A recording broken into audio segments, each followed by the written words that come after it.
Ayat 28 daripada surah Al-Kahf. Ayat ni tak asing. Khusus bagi penggemar sunnah Nabi, bila masuk hari Jumaat, dia baca surah Al-Kahf. Ayat ni tak asing bagi dia. Allah kata dalam ayat ni, wasbir nafsaka ma'alladzina yad'una rabbahum.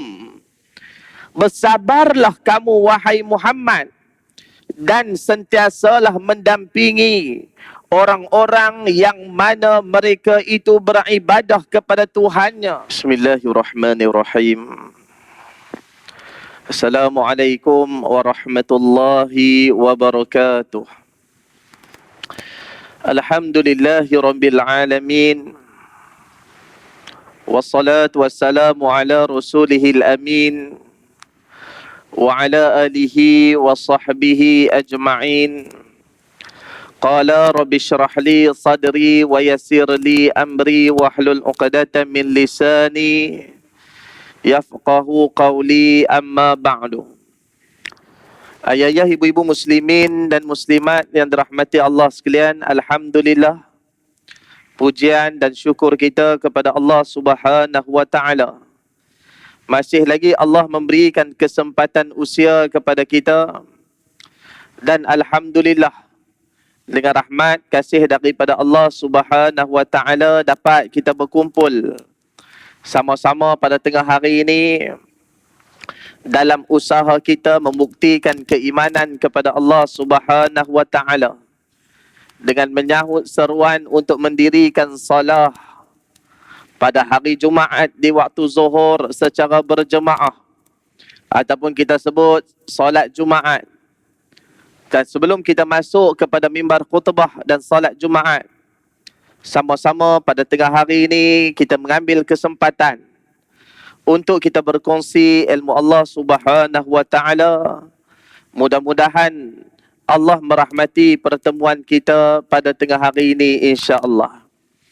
Ayah-ayah, tuan-tuan muslimin sidang jemaah yang dirahmati Allah sekalian, Pejam celik kita tinggal tak berapa hari lagi untuk masuk dalam satu bulan yang selalu kita nantikan, bulan yang kita doa untuk bertemu dengannya. Dan ia menjadi kebiasaan bagi kita, masyarakat di bumi Malaysia ni khususnya, bila masuknya Rejab, tu imam tidak akan ketinggalan dan kita juga tidak akan ketinggalan untuk membaca Allahumma barik lana fi Rajab wa Sya'ban wa ballighna Ramadan. Ya Allah, berkatlah kami dalam bulan Rajab, berkatkan kami pada bulan Sya'ban, dan sampaikanlah kami dalam bulan Ramadan. Rajab telah pergi meninggalkan kita, dan sekarang kita berada di dalam bulan Sya'ban. Sepanjang tempoh doa ini, ramai di kalangan umat yang berdoa seperti mana doa kita, tapi ada yang Allah telah ambil nyawanya sebelum kemasukan Sya'ban, sebelum kedatangan Sya'ban. Ada yang Allah ambil nyawanya bila di pertengahan Rejab. Ada yang Allah ambil nyawa dia kemarin. Ada yang Allah ambil nyawa dia pagi tadi. Ayat dirahmati Allah sekalian. Sedangkan dia juga berdoa, wa ballighna Ramadan, sampaikan kami dalam bulan Ramadan. Ayat dirahmati Allah sekalian, kita tak boleh memberi jaminan. Termasuk dengan saya, esok kita akan hidup lagi. Kita tak ada jaminan. Dan kita juga tidak boleh memberi jaminan kita akan masuk dalam bulan Ramadan. Tapi apa yang kita perlu buat pada waktu ini, kita doa supaya Allah terima kita masuk dalam Ramadan. Dan kita tanamkan satu tekad, satu azam untuk masuk dalam Ramadan, bukan untuk kita nak menegah. Bukan untuk kita seronok nak sambut hari raya. Tetapi kita tekad untuk masuk dalam Ramadan dan menggenggam sijil yang telah disebut oleh Allah dan disebut oleh Nabi SAW. Yang mana ayat dirahmati Allah sekalian, sekurang-kurangnya kalaulah Allah takdirkan usia kita tak panjang, Mudah-mudahan hasil niat kita itu dikira dengan baik di sisi Allah Subhanahu wa taala. Mudah-mudahan insya-Allah.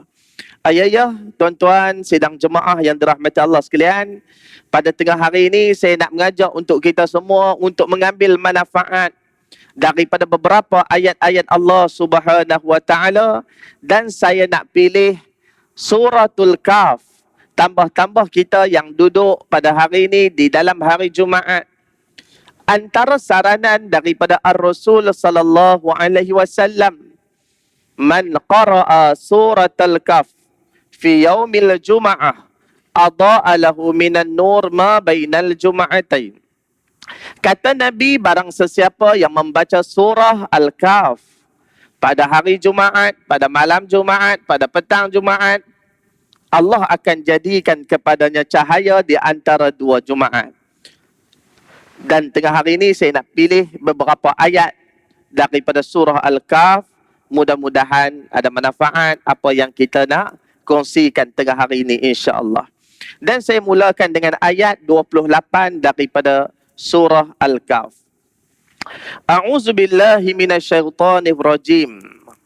Bismillahirrahmanirrahim. Wasbir nafsaka ma'al ladzina yad'una rabbahum bil ghadawati wal 'ashyi yuriduna wajhah. ولا تعد عيناك عنهم تريد زينة الحياة الدنيا ولا تطع من أغفلنا قلبه عن ذكرنا واتبع هواه وكان أمره فرطا. Ayat 28 daripada surah Al-Kahf. Ayat ni tak asing, khusus bagi penggemar sunnah Nabi. Bila masuk hari Jumaat, dia baca surah Al-Kahf. Ayat ni tak asing bagi dia. Allah kata dalam ayat ni, wasbir nafsaka ma'al ladzina yad'una rabbahum. Bersabarlah kamu wahai Muhammad, dan sentiasalah mendampingi orang-orang yang mana mereka itu beribadah kepada Tuhannya di waktu pagi dan di waktu petang.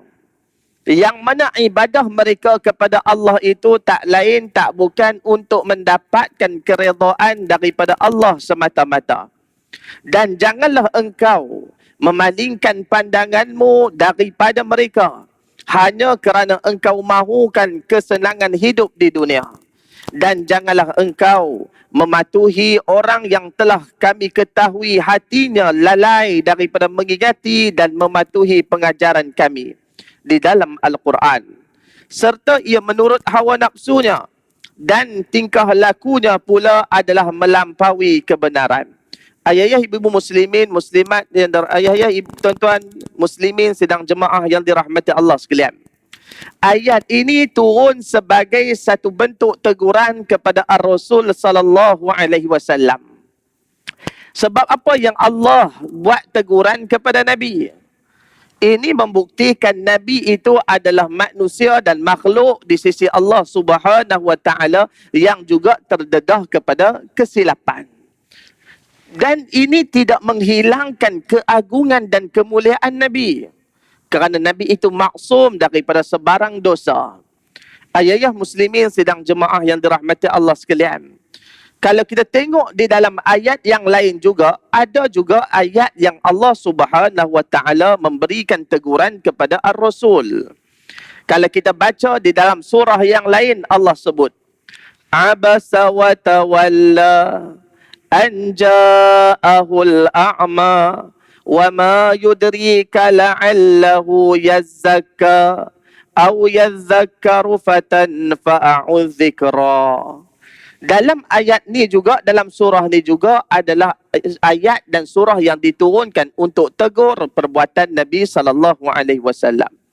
Kalau kita tengok dalam surah Abasa, Allah kata abasa wa tawalla. Ni orang yang bermuka masam, yang berpaling. Yang mana kata Allah anja'ahul a'ma. Bila mana ada seorang buta yang datang kepada dia. Nabi SAW suatu ketika Nabi sedang bercakap dengan tokoh-tokoh besar orang-orang Quraisy. Datang seorang buta yang bernama Abdullah bin Umi Maktum, sahabat Nabi SAW. Dia datang dan dia tanya Nabi tentang beberapa perkara. Pertanyaan daripada Abdullah bin Umi Maktum agak merimahkan Nabi SAW, mengganggu Nabi. Sehingga Nabi agak masa muka, Nabi berpaling daripada dia. Turun ayat daripada Allah untuk tegur Nabi SAW. Yang mana kata Allah ni, orang yang masa muka, orang yang berpaling. Anja'ahul a'ma, datang orang buta kepada engkau. Dan apakah yang jalannya, kau tahu tak yang dia datang ni, apa yang ada dalam hati dia? Mungkin dia datang, dia nak tanya kepada engkau tentang satu perkara, nak bersihkan hati dia, yang dia nak dapat pengajaran daripada agama. Ataupun dia nak minta satu peringatan, manfaat untuk dia. Tapi engkau berpaling daripada dia. Ayat ini menegur Nabi SAW.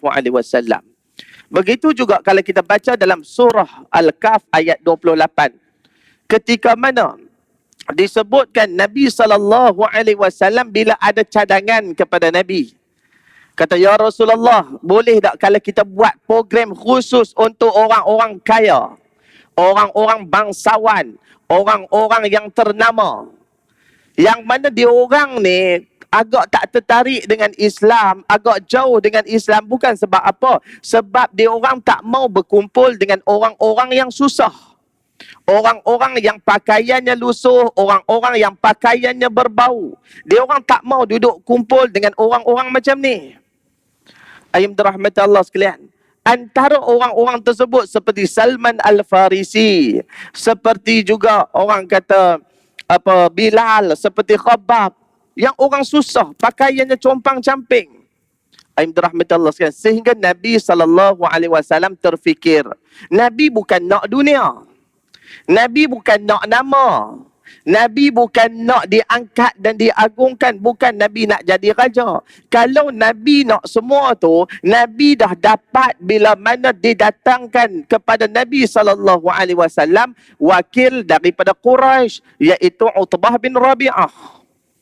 Utbah bin Rabi'ah datang jumpa Nabi SAW. Ya Muhammad, apa yang kau buat ni?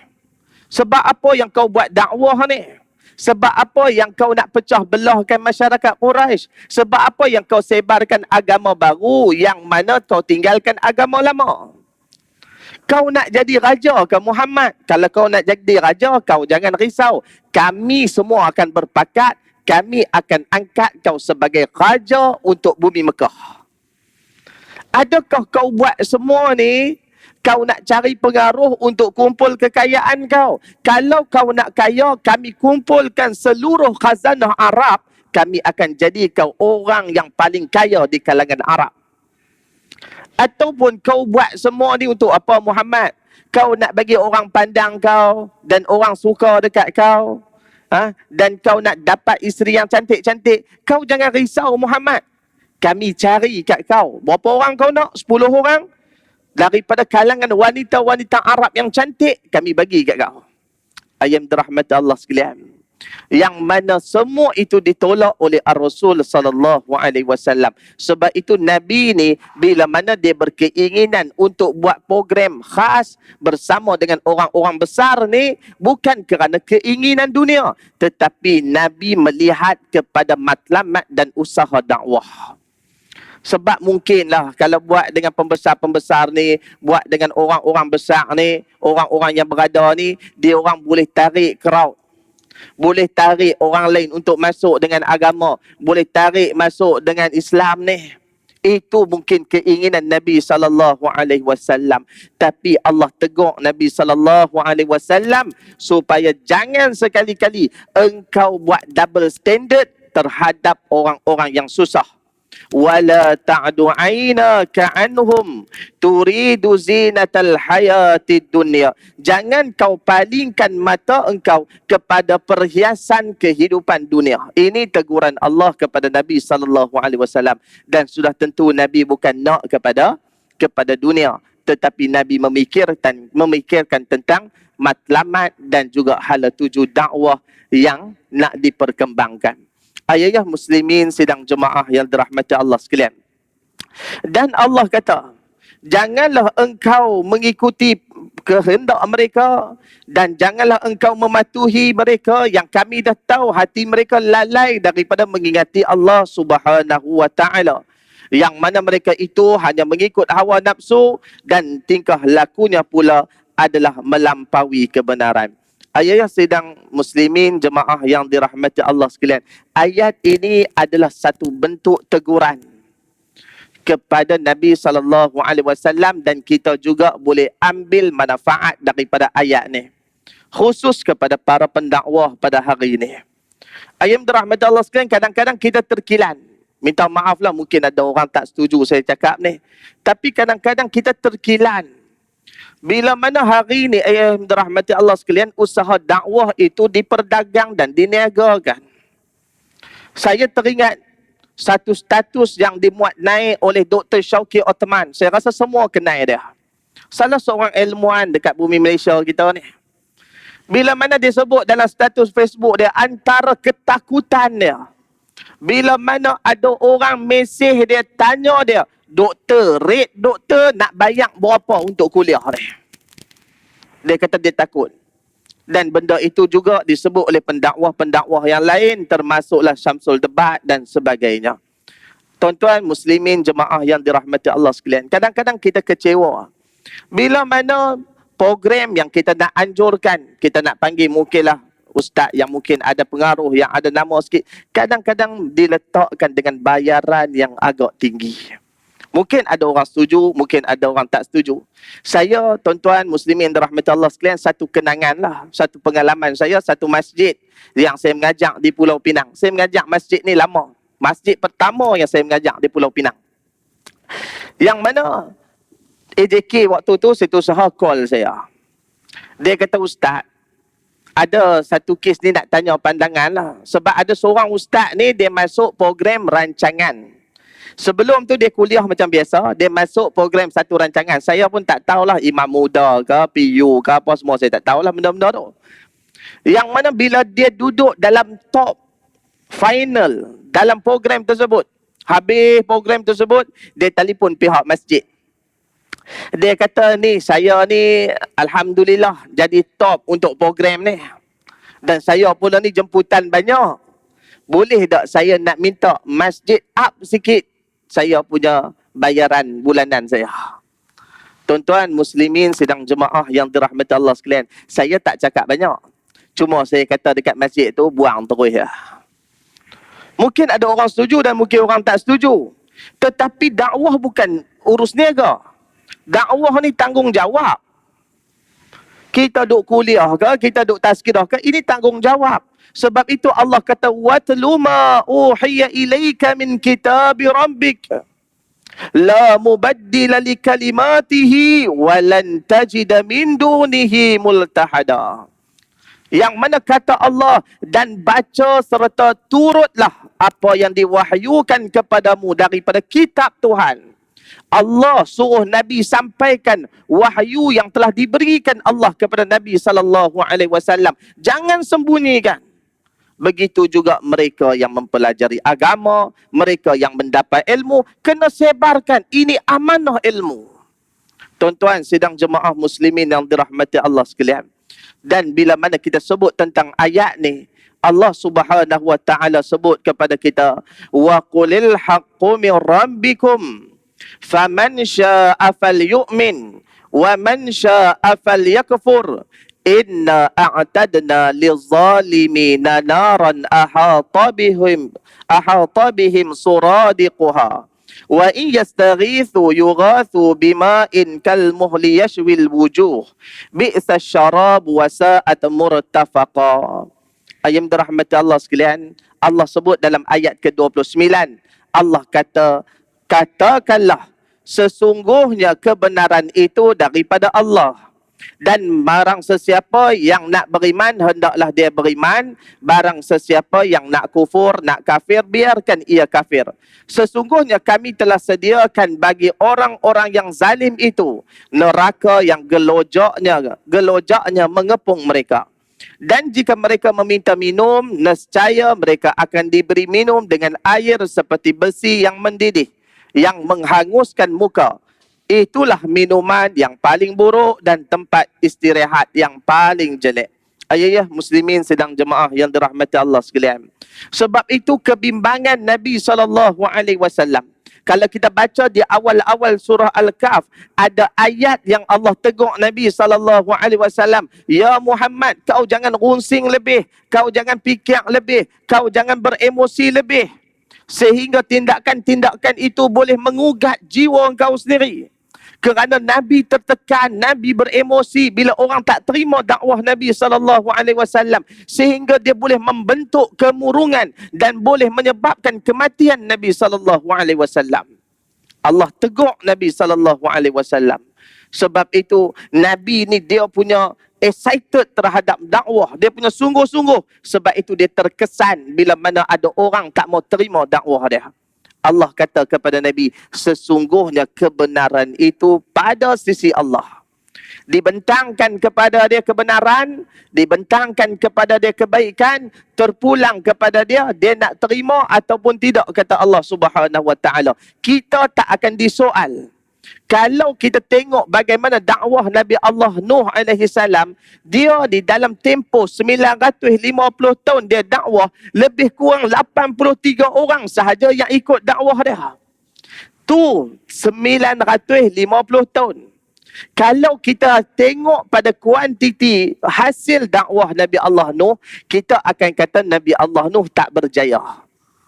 Tetapi Allah merakamkan di dalam Al-Quran sebagai bentuk penghargaan terhadap Rasulnya, iaitu Nuh alaihi salam. Sebab apa yang Allah rakamkan dalam Al-Quran? Nak tunjukkan yang mana bila sebut tentang kebenaran itu dia milik Allah, hidayah itu milik Allah Subhanahu Wa Taala. Kata Nabi Allah Nuh alaihi salam, aku seru mereka pagi dan petang. Nabi Allah Nuh ni dia dakwah kaum dia, pagi dia dakwah, petang dia dakwah, malam dia dakwah. Ada pula waktu aku dakwah mereka secara terang. Ada waktu aku sembunyi-sembunyi tarik mereka dakwah. Ada waktu aku dakwah secara berkelompok. Ada waktu aku dakwah seorang-seorang. Ada waktu aku pergi dakwah kepada pembesar. Ada waktu aku dakwah kepada rakyat biasa. Semua cara aku buat, kata Nabi Allah Nuh. Falam yazidhum du'ai illa firara. Tak tambah keimanan mereka, melainkan mereka lari daripada aku. Tuan-tuan, ayah-ayah sidang jemaah yang dirahmati Allah sekalian, kalau diikur kuantiti, Nabi Allah Nuh kita katakan tak berjaya. Tetapi Allah merakamkan penghargaan di atas usaha yang dilakukan oleh Nabi Allah Nuh alaihi salam. Sebab itu Allah tak ukur kita pada hari kiamat berapa orang yang masuk Islam kat tangan kau. Allah tak ukur. Tetapi Allah akan tanya apa yang kita dapat dengan ilmu kita. Kau pergi belajar ni sampai Mesir, kau pergi belajar PhD, kau belajar Jordan ni, hebat kau mengaji ni. Berapa ramai yang kau telah masukkan mereka dalam Islam ataupun menerima hidayah. Allah tak tanya. Tapi Allah akan tanya ilmu yang kau dapat tu kau guna untuk apa. Sebab itu tuan-tuan, sidang jemaah muslimin yang dirahmati Allah sekalian, kadang-kadang ada orang sedih bila mana dakwah dia tak diterima. Jangan kata orang lain, kadang-kadang pihak masjid pun sama. Saya kuliah, tuan-tuan, sidang jemaah sekalian, ada satu tempat saya kuliah di Petaling Jaya ni lah, saya tak mau sebut kat mana. Satu surau ni saya kuliah, standard kehadiran 7 orang. Perempuan 2 orang, lelaki 3-4 orang. Ni standard kehadiran. Ramai sikit kalau buat kenduri, ada 5-16 orang. Yang paling ramai kanak-kanak, jenis ayah hantar wakil anak. Dia kata hampir berlari saat dalam surau tu habuan, mereka nampak hang tu anak ayah. Hantar wakil dia. Tuan-tuan muslimin yang dirahmati Allah sekalian, pengurusi mai jumpa saya. Dia kata, ustaz, tak tahu orang lah ni macam-macam lah. Dia ni tak apa orang kata, tak tengok kepada agama, tak tengok kepada kiamat. Macam-macam lah dia komplain. Peringatan tuan-tuan dirahmati Allah sekalian. Yang pertama, kuasa bagi hidayah tu Allah. Kita akan dapat pahala dengan apa yang kita buat jika kita ikhlas untuk sebarkan ilmu pada masyarakat. Tapi kuasa memberi hidayah adalah Allah. Tapi ujian besar kepada para pendakwah, kepada pentadbir masjid, kepada pentadbir institusi agama, bila mana perkataan yang keluar pada mulut dia, manusia lah ni, pakat rosak habis dah. Yang tu masalah. Yang tu ujian. Sebab kata Nabi, bila orang mengatakan halakan nas, celaka manusia hari ni, masjid tak masuk, tapi Blackpink boleh pi. Ya, kita tak suka acara tu. Kita memang tak, kita akan boykot. Dan kita juga orang kata menentang perkara tersebut. Tetapi mulut kena jaga. Jangan sekali-kali kita mencelakakan mereka. Ambil pendekatan yang diajar oleh Nabi untuk berdoa supaya Allah selamatkan umat Islam. Sebab Nabi, bila sahabat jumpa, ya Rasulullah, kau celakakan Quraisy ni. Dia tak terima agama, dia buat macam-macam. Apa kata Nabi SAW? Aku diutus bukan untuk celakakan orang. Bukan untuk nerakakan orang. Bukan untuk menafikkan orang. Bukan untuk mengazabkan orang. Bukan kerja aku. Tetapi aku diutus untuk menyampaikan rahmat, memberikan rahmat kepada sekalian alam. Tuan-tuan, itu nilai dakwah yang kita nak bawa di sisi agama kita, iaitu Islam. Sidang jemaah yang dirahmati Allah sekalian. Dan Allah sebut tentang peringatan. Allah kata bila ada orang yang telah dihidangkan kepada dia peringatan, Allah hidangkan kepada dia kebenaran, Allah hidangkan kepada dia petunjuk, dia lari daripada semua tu. وَمَنْ أَعْرَضَ عَنْ ذِكْرِي فَإِنَّ لَهُ مَعِيشَةً ضَنْكَ وَنَحْشُرُهُ يَوْمَ الْقِيَامَةِ أَعْمَى. Antara azab yang Allah nak bagi kat dia pada hari kiamat, di sebalik azab neraka, Allah kumpulkan dia pula dengan orang-orang yang buta. Dia kata, ya Allah, sebab apa aku buta? Sedangkan di dunia aku boleh tengok. Kerana dia memalingkan diri dia daripada daripada kebenaran. Sebab itu kita hanya mengingatkan.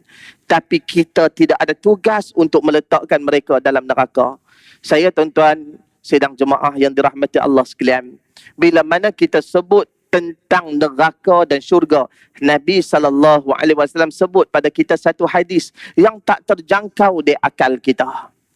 Kata Nabi SAW, ada orang yang buat amalan ahli syurga sehingga jarak dia nak masuk syurga setapak lagi. Tak jauh lah. Hidup 80 tahun, 79 tahun dia buat amalan ahli syurga, setapak lagi nak masuk syurga. Celah-celah tu dia buat amalan ahli neraka, kata Nabi, sehingga dia dilempar masuk dalam neraka. Kita nampak macam mustahil, tapi Nabi sebut benda ni. Dan Nabi kata ada orang yang hidup dengan kemaksiatan. Dia buat dosa. Malam dia zina, petang dia minum arak, tengah hari dia pergi judi, pagi pula dia bunuh orang. Macam-macam dosa dia buat. Contoh. Tuan-tuan sidang jemaah yang dirahmati Allah sekalian. Sehingga kata Nabi, jarak dia dengan syurga, dengan neraka, sejengkai, setapak nak kena masuk neraka dah. Memang confirm neraka. Tapi mungkin ada perkara yang Allah suka dekat dia. Yang mungkin Allah suka kat dia dan Allah bagi petunjuk dan dia sambut petunjuk tu di akhir hayat dia. Duk atas kaki dia istighfar. Duk atas kaki dia teringat kepada Allah. Maka akhirnya dia menjadi penghuni syurga. Saya baru-baru ni dengar Farid Rawi, Dr. Farid Rawi, bagaimana dia sebut tentang abang dia. Allahu Akbar. Tuan-tuan dengar video tu. Dia kata abang dia adalah orang yang pukul dia bila masuk Islam. Kita ucap takziah kematian isteri baru-baru ni. Mudah-mudahan Allah rahmati dan ampuni isteri beliau. Dia kata abang dia pukul dia masuk Islam. Dan dia terputus hubungan dengan abang dia belasan tahun. Bila abang dia call dia, abang dia kata nak masuk Islam, dia hantar pergi satu tempat yang untuk belajar Islam. Selepas masuk Islam, tak sampai seminggu, lebih kurang seminggu, abang dia dijemput oleh Allah untuk kembali ke sisi dia. Sebab itu kita tak tahu akhir kehidupan kita macam mana. Sebab itu dalam cara kita berdakwah, Nabi tak ajak kita untuk nerakakan orang.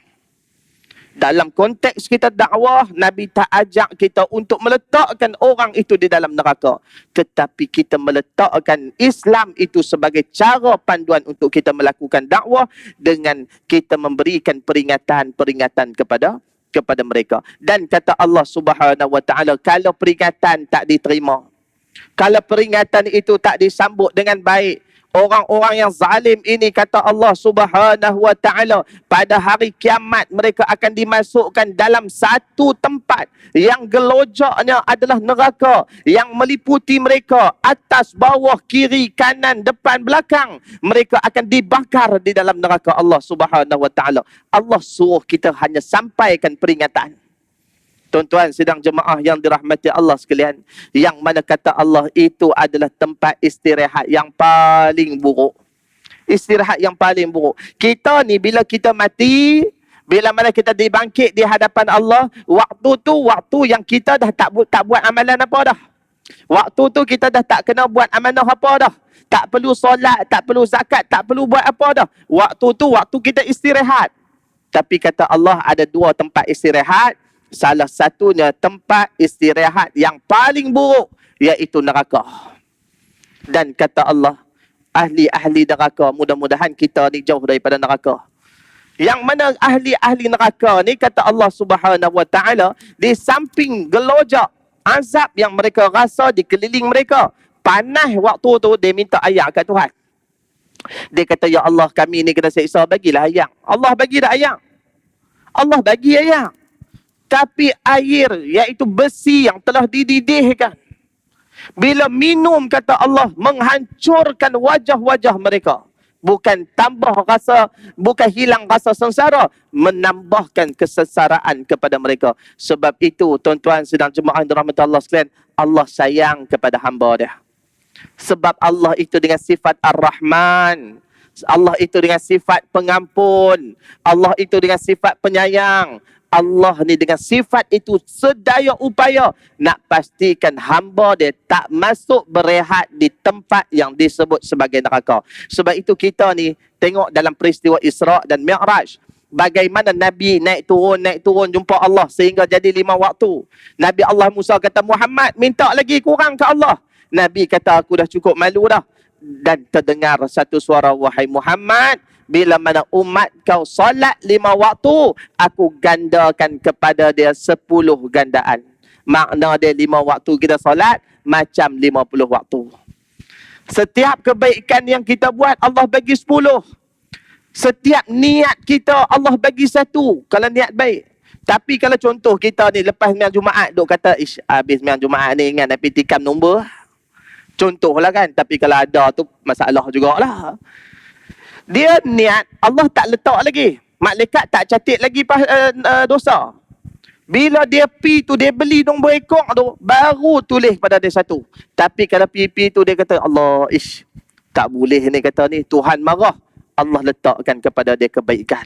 Sebab itu tuan-tuan, kalau kita tengok macam mana ganjaran yang Allah nak bagi, mustahil bagi seorang hamba itu nak masuk dalam neraka. Tapi kalau kita termasuk dalam kalangan neraka, itu amat menduka citakan kita. Sebab itu tuan-tuan sedang jemaah yang dirahmati Allah sekalian, antara perbuatan yang boleh menyebabkan pahala kita ini rosak, pahala kita ini lupus, antara yang kita katakan total loss, kerosakan amalan, bila mana kita mensyirikkan Allah. Itu yang pertama. Yang kedua, bila mana kita suka jaga tepi kain orang, kita buka aib orang, kita suka mengumpat, yang tu dia boleh hapuskan pahala kita dengan secepat-cepatnya. Sebab itu tuan-tuan sidang jemaah yang dirahmati Allah sekalian, pastikan kita tak termasuk dalam kategori tersebut. Dan mudah-mudahan kita meneruskan agenda dakwah yang telah diajar oleh Allah dan Nabi SAW di dalam Al-Quran. Mudah-mudahan apa yang kita sampaikan kepada keluarga kita, kepada masyarakat kita, teman kita, juga mendapat ganjaran kepada kita di sisi Allah Subhanahu Wa Taala. Mudah-mudahan beberapa ayat daripada surah Al-Kahf ada pengajaran kepada kita yang boleh kita kongsikan tengah hari ini. Yang mana yang baik itu daripada Allah, yang lemah dan kurang saya mohon maaf banyak-banyak. Assalamualaikum warahmatullahi wabarakatuh.